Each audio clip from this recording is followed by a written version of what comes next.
Our homes are the places we learn, rest, grow, and love. It's protection from the outside world. It's our solace and our peace. It's where we create magnificent meals and share them with our families. It's where we fill the walls with inspirational quotes, books that inspire us, mementos from our travels. Our homes tell our stories. And sometimes that story is a haunting one.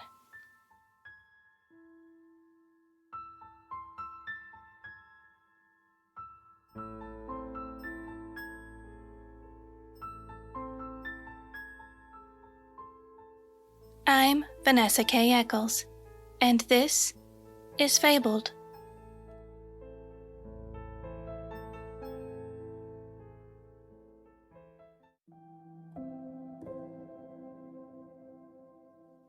I looked down at my license, Carolyn White. That's not me anymore. I edged toward the muddy water, slipped off my heels, threw my wallet as hard as I could, and placed my feet in the lake. The sun hung low on the horizon. Darkness was near. I slowly stepped farther into the vast water until the edge of my dress embraced the wet. I took a deep breath and immersed my body in the warmth of the lake. I let the water take me into it, my legs, chest, head.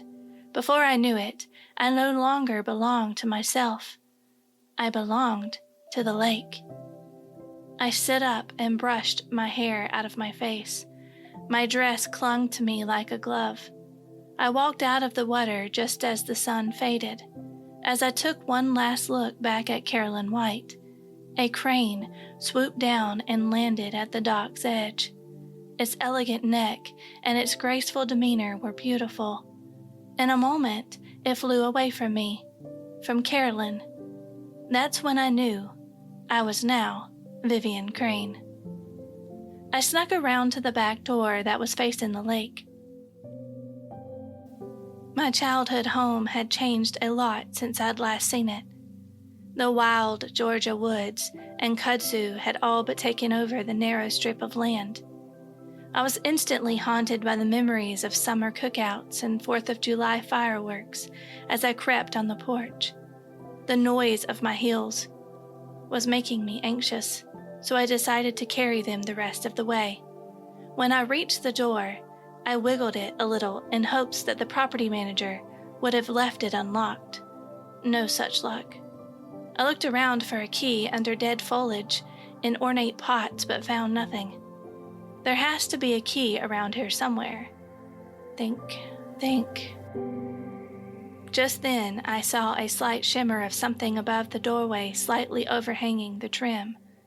I reached and pulled down the key, unlocked the door, and towed into the house, as if someone else would be there. After a moment of standing on the tiled entryway in silence, I realized it was safe to move carelessly in the house. Almost every piece of furniture was covered with drab white sheets, except for one, my dad's favorite chair. It was in the living room with a small end table next to it. I knelt before his old chair, ran my fingers down the wicker arms, and outlined the vinyl's fading plaid design. I closed my eyes and saw my dad sitting there nearly 15 years ago, smiling, laughing, and looking at my mother with the most longing, loving eyes. Instantly, a streak of pain jolted my heart, and before I knew it, tears flowed from my eyes. I couldn't remember how long it had been since I last opened that yesteryear file in my mind.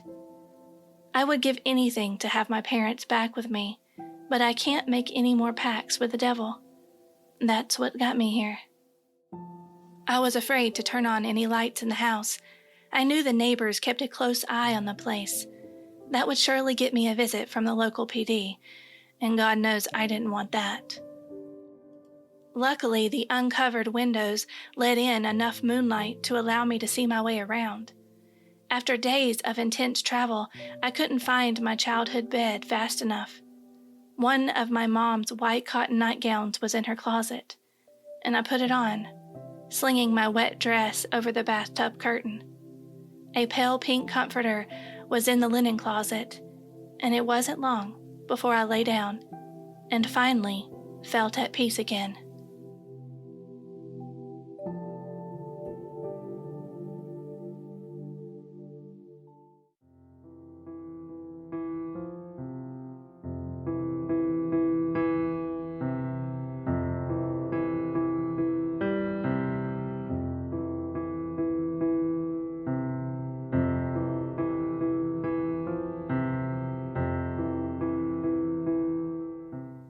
We've all been spending more time at home lately, which has been really good for the home improvement stores, right?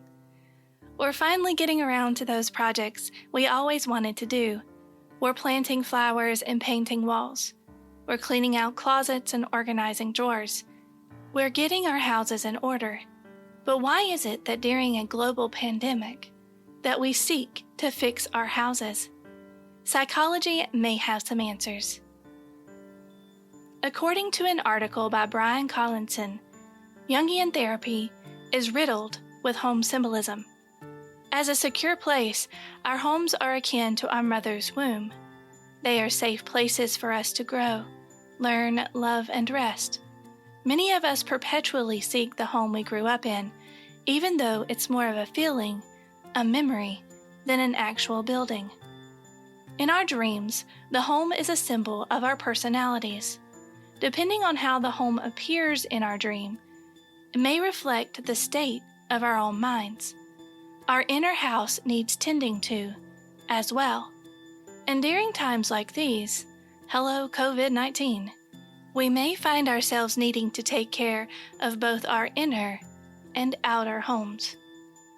Beyond the psychology, there are also lots of myths and lore centered around the home. For example, Hestia was one of the 3 virgin goddesses that included Athena, the goddess of wisdom, and Artemis, the goddess of the hunt. She was also an Olympian deity, which are the principal deities of ancient Greece. Hestia was the older sister of Zeus and Hades. She was the goddess of domesticity and home. She was the goddess of the family structure, even though she'd promised to always remain a virgin. There was a public hearth in every city that would burn continuously in her honor. When new cities were founded, a flame from the older city would be placed in the new one. In essence, the cities were her children. As the goddess of hearth and home, every meal began with an offering to her. Because she was the goddess of the home, people interacted with her every day, and she would welcome them into their homes, watch over them, and offer them protection. She is also thought to have helped the Greeks learn how to build their houses. She is regarded as gentle, kind, and mild. And then there were the Lares, sometimes called night watchmen. They were guardian spirits in Roman mythology. They were often depicted in snake or lizard form and dwelled under the hearth. Some believed they were the spirits of their ancestors who passed on. Romans kept altars for them in their homes.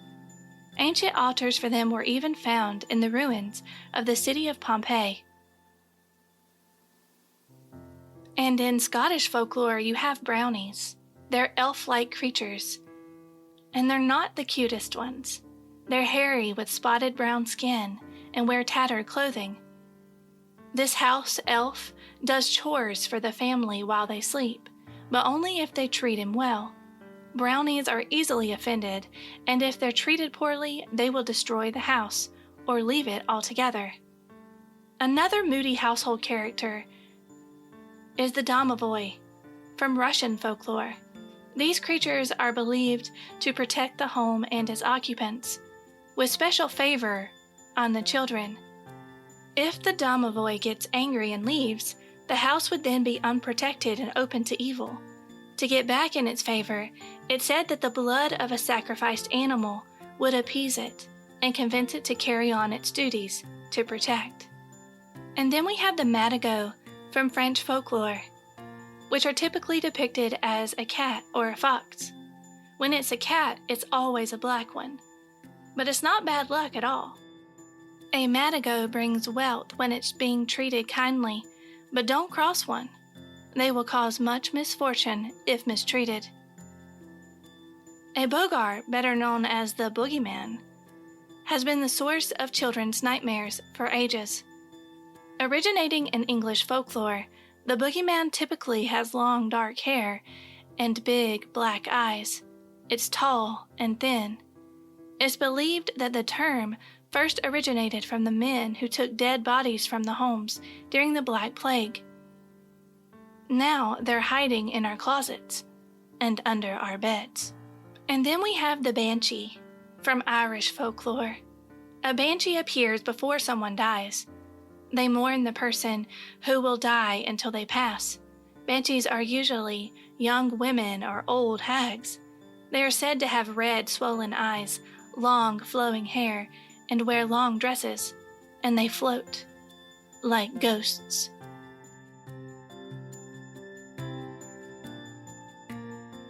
Even if we aren't lucky enough to have a brownie, domovoy, or madigo to help us out, according to almanac.com, there are ways to improve our luck. It's said that we should never walk under a ladder, that is the devil's territory. And we shouldn't give a knife as a housewarming gift, because it's believed that it would make the neighbor an enemy. And when you first move into a house, enter with a loaf of bread and a new broom. They say, never bring an old broom into a new house. I wish I'd heard of this before we moved a month ago.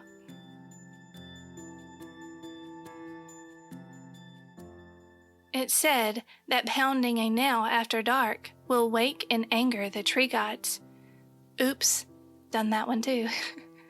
Hanging an empty hornet's nest high will also bring good luck. But let's say we aren't blessed with a kind, comfortable home. Perhaps some of us are plagued with a haunted house. As humans, when we don't understand something, we tend to vilify it.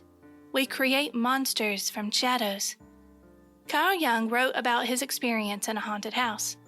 While he was away at a cottage with a colleague one night, he felt tired, and there came a horrible smell in the room. But later there was the smell of flowers, but that didn't come until morning light. Then he was able to sleep again. The next night, with the windows open, again came the horrendous smell.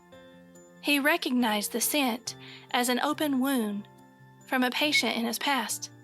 He then heard the noise of a tap dripping, one drop every 2 seconds, but there was no water anywhere, and it wasn't raining. Finally, sleep came when the sun came up. He couldn't make sense of the noises and the smells. He experienced it again, but now there were even more noises.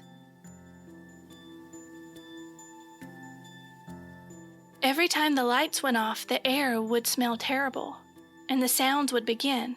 The sleep wouldn't come, but when the lights were on, everything was normal. Things continued to get worse as the days passed, and now there were bangs from outside. He kept trying to convince himself that there was no one knocking, no storms, and no noises. They had gotten a great deal on the rent, which they were excited about at first, but now he understood why it was so cheap. And one of the housemaids mentioned that the house was haunted and refused to stay there after dark. In the attic, they found a door with a lock. The housegirls didn't even know about the door, and they couldn't figure out why it was blocked off. He saw the head of an old woman, and one of her eyes stared at him. He moved into another room and finally was able to sleep. He was convinced the house was haunted. Later, his host experienced the same things, and his host finally left the home. Carl also learned that the house had been torn down later because its owner couldn't keep it rented.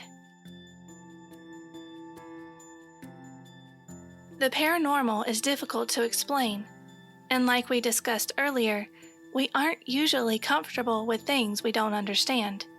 But between you and me, I'm a believer in actual ghosts. But the most terrifying monsters walk our streets.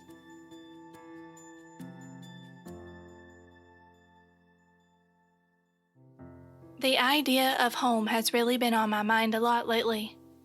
We recently moved, and there's a sadness for the chapter that's now finished in changing homes. There are memories that emotionally we feel like are lost just by leaving that place. But by moving, we're opening a new chapter, and hope and possibility are floating around. It's a surge of emotions to change place, to redesign and structure your story going forward. The original title of this episode was Your Home, Your Story, because that is what our home provides. It's the hardback cover and spine that protects and lifts what's within. Nearly every story, and all the good ones, involve some sort of hero's journey. A protagonist leaves the safety and comfort of his home and sets out on a journey. Returning home is usually a goal throughout, but what he learns after he's faced the dragons and monsters of his world is that there is no returning home. Home is never the way it was. And that's because he is not the way he was before. He's changed, and in that change, home has taken on a new meaning. There's a sense of completion, but also sadness there. The protagonist has made it, but he knows that his youth's blissful ignorance will forever be gone, and the truth is often a heavy weight to carry.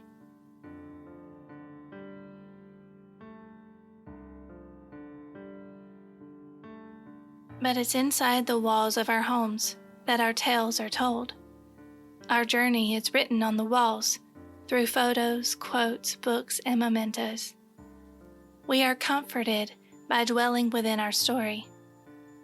And even though most of us crave adventures outside, it's our homes that give us deep connection and often peace. Ghosts, elves, boogeyman, and all. There's truly no place like home. Yet home will never be what it was.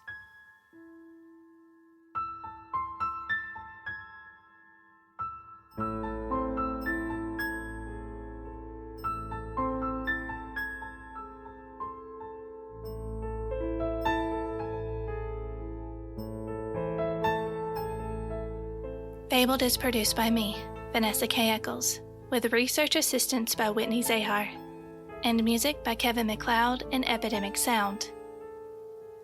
Fabled is an independent podcast that relies on listener support. If you'd like to become a patron, please visit fablecollective.com.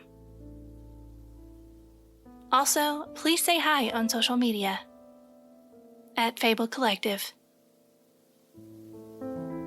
As always, thank you for listening.